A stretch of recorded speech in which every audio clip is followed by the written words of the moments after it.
This here, and welcome to another video. Today we're doing another video reading Clockwork Chronicles, Redstone Infestation. This is a continuation of Hermitcraft, Season Clockwork, and Hermit Outcry. If you haven't read the other chapters, you probably should do so, because there will be spoilers, yeah. I hope you enjoyed this, and we'll see how far we go. Excuse my voice sounding oof and any coughing that might ensue, okay? I just want to record at least a chapter or two because, I just want to do that. So, let's get into it. Green landed smoothly onto the ground below as he looked up at Scar's space ahead, hearing Caden right behind him. Only one light was on in the base, which was the main room, as the light bled through the curtain that covered the window. The hermit walked to the door and knocked, not hearing anything for a moment, knocking a second time before finally opening it. Scar? Korean called out, hearing only a soft meow, followed by quiet sniffles as he walked into the hallway. "Nobody's home," a small voice replied as Korean let out a sigh. "It's not gonna fool me," the hermit said matter-of-factly, as he entered the main room, seeing Scar sitting in the corner with jelly on his lap. "I'm not leaving you here on your own." "I'm not alone. I have jelly. See?" Scar said as he gestured to the cat. He gently stroked her, plastering on a smile, only to have it fade as Green countered the argument gently. "Can jelly stop a bunch of mischievous men from being able to capture you?" Green pointed out. Scar said nothing as the hermit pulled up a seat, sitting down as he continued. "You're vulnerable at this point, currently, and they know it. Devin would have wanted to know you were safe." "I know," Scar sighed as he stared up at the ceiling. "I guess I'm just not used to this." "Yeah, I get it," Green said quietly. "I saw at least one or two of my previous projectors get slaughtered in front of me while we were under attack." "Oh," Scar replied quietly, continually rhythmically stroking jelly. His gaze moved from the ceiling to the face of his friend, his green eyes full of sadness and understanding. "So it had to be hard to see." "It was," Green nodded. The images of seeing one of his escorts getting brutally attacked in the hallway, and another even in front of him as he remembered the two good escorts he'd had, who helped him get out of his base when he'd been under an ambush. They'd been on different occasions had given their lives to keep him safe, and he never forgot that. Those men see her as a threat as much as they do us. "Well, maybe you, but me?" Scar chuckled. "I've done nothing much to give them a reason to feel threatened by me." "You're an easy target," Green pointed out. His gaze didn't leave his friend for a long moment. The silence drew until the hermit finally spoke out again. "I know," Scar said with a smirk before it faded. He looked down at his feet as he added with a heavy sigh, "I'm not a good fighter." "No one expects you to be," Green pressed. "I just wanted to make sure you were okay. I don't want to leave you here alone, in case those men do come back too." He trailed off as he looked away from his friend, not wanting to finish the sentence. "If Devin hadn't done what he did, it would have been you," Scar intercepted. "Sorry. It should have been you." "I guess we're both just that unlucky," Green mused sadly, as he looked over at his friend. "At least you have Caden," Scar said casually with a solemn shrug. "I've got no one now." "You have me. You have the other hermits," Green pointed out, "and those helping them. We're worried about you." "I have jelly. I'm fine, right?" Scar asked, hugging his feline friend in his arms before letting her go. Then she jumped off his lap and went off into the kitchen. "Right?" "I don't know," Green admitted.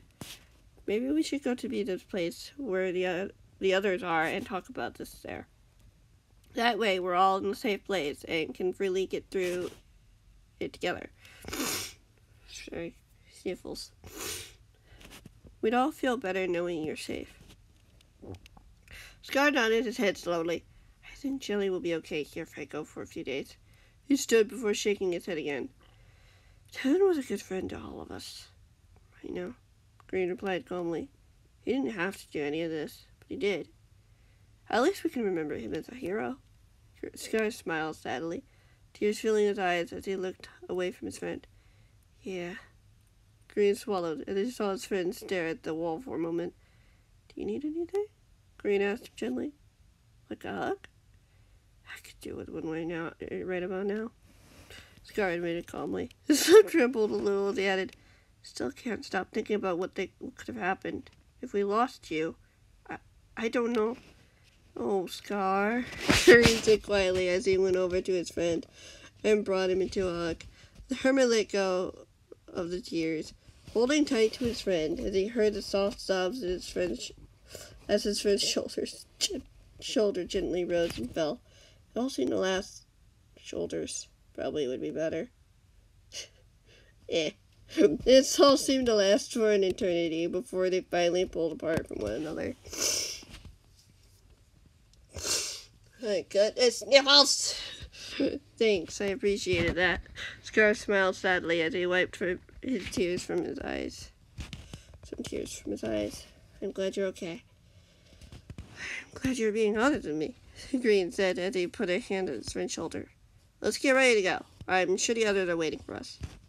There was a moment of silence as his friend nodded. Walking over to one of the chests at the far wall, he opened it and grabbed a few things, donning back on his wings as he secured the straps. I think that's everything. You sure you're ready for all of this? Green offered as he went over to the door. I think so, Scar replied vaguely. The hermit met up with him at the door as he peeked out of the window. Let's hope no skeletons try shooting us down. Or phantoms decide to visit us. Agreed, Green chuckled as he opened the door, walking out into the evening.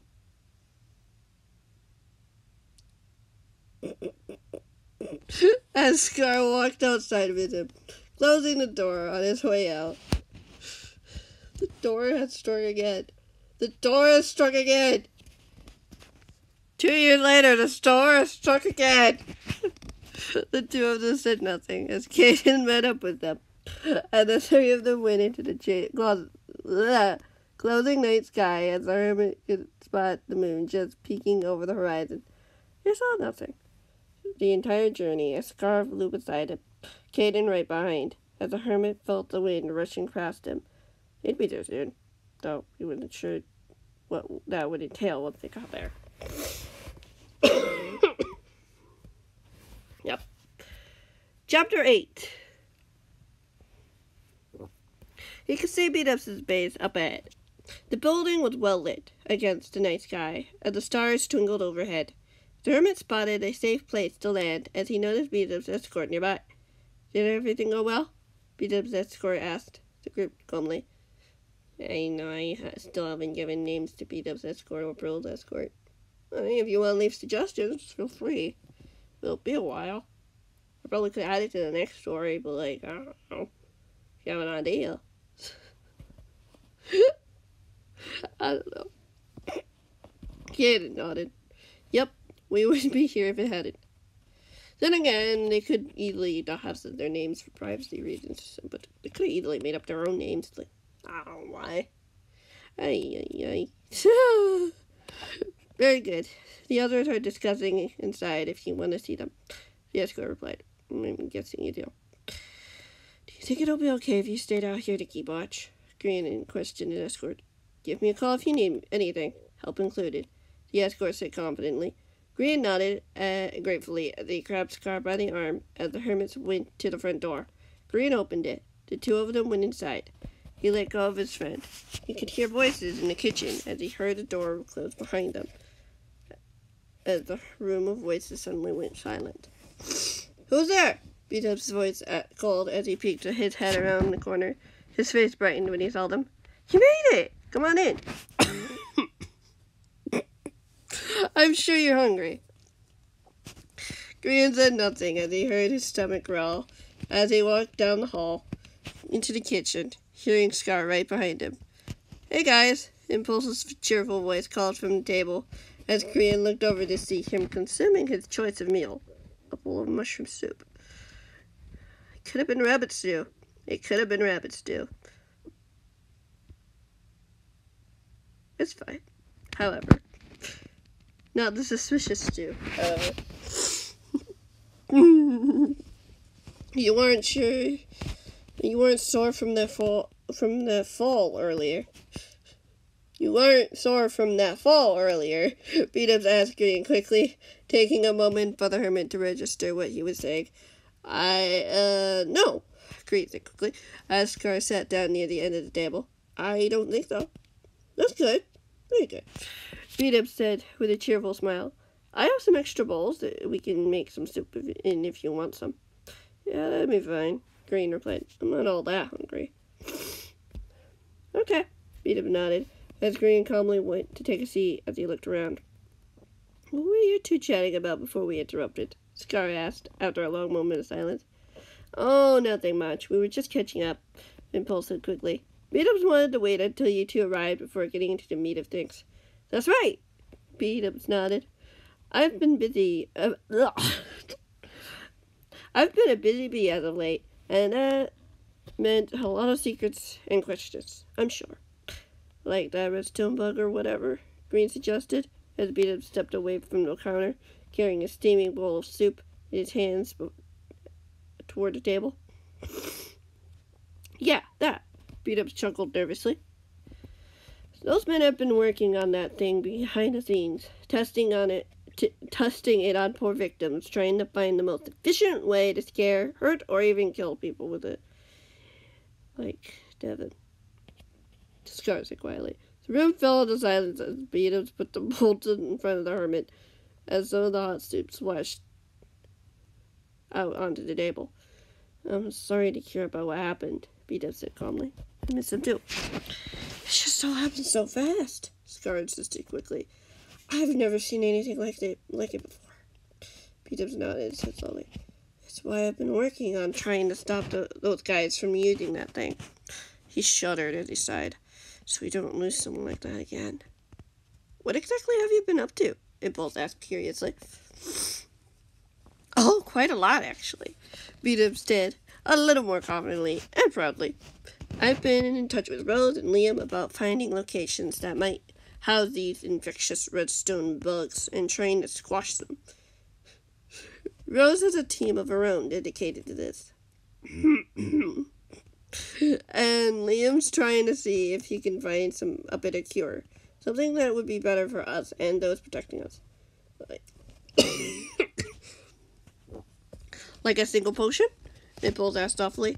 That's the idea, yes. B-dubs replied with a simple, short nod. Especially if they find a way to make a stronger variant. Green gulped and nodded. How's that going for you? I'd say well, B-dubs said slowly, as he looked over to the door quickly. That's interesting. We've managed to take down about 30 of their major bases of residence for those scientific experiments. Just need to find the main headquarters and finish those tests once and for all. How long do you think that would take? A few months? A year? Impulse breast, an uneasy feeling filled him. Green. Impulse, are you thinking they might have taken skids to one of those bases? Green asked slowly, cutting in before B-dubs could answer. The hermit hesitated before he nodded his head slowly. I don't know for sure, but it'd make the most sense. It's the big thing that they're focusing on. The hermit swallowed and added, I'm not sure why else they might want him.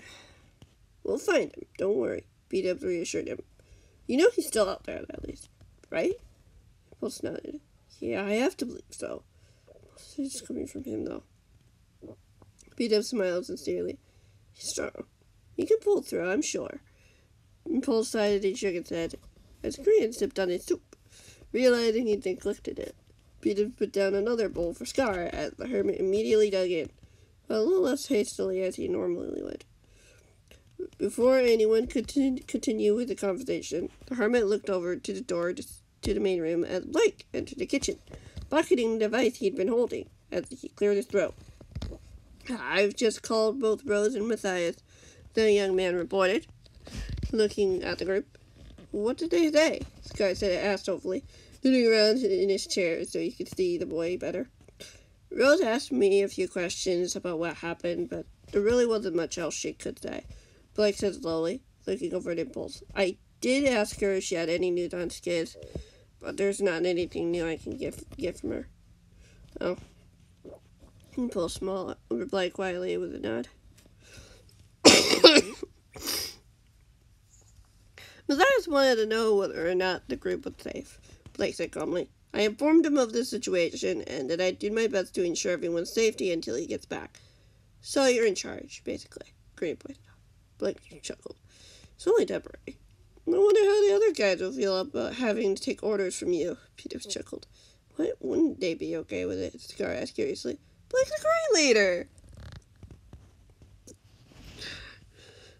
"I'm experienced, according to many people here," Blake explained. "The last I was sent here by Liam initially, which a few of them were very vocal about." "Why would that even matter?" Impulse asked. "He's trustworthy and reliable." "Well," Blake hesitated for a moment for clearing his throat. "It's mainly because they know Liam had a connection to someone they believed to have been a traitor in the past." "He's friends with Stampy?" Scar interjected quickly as Green turned to see his friend sitting in the chair calmly, with an empty bowl in front of him. "Yes," Blake said slowly, as he quickly glanced at the window. "Liam has been quite vocal about his defense over his friend, seeing as he was also there when that incident happened." "So they don't trust you because they think you're aligned with him?" Beat-Up questioned as he took the empty bowls on the table and put them away, all while keeping his attention on the young man. "Yes and no," Blake mused with a smile. "Hopefully it's just for a couple of days, just until Matthias comes back to sort everything out." "Yeah," Impulse nodded. "The last thing we need is a revolt, after everything that's happened so far." Green chuckled nervously as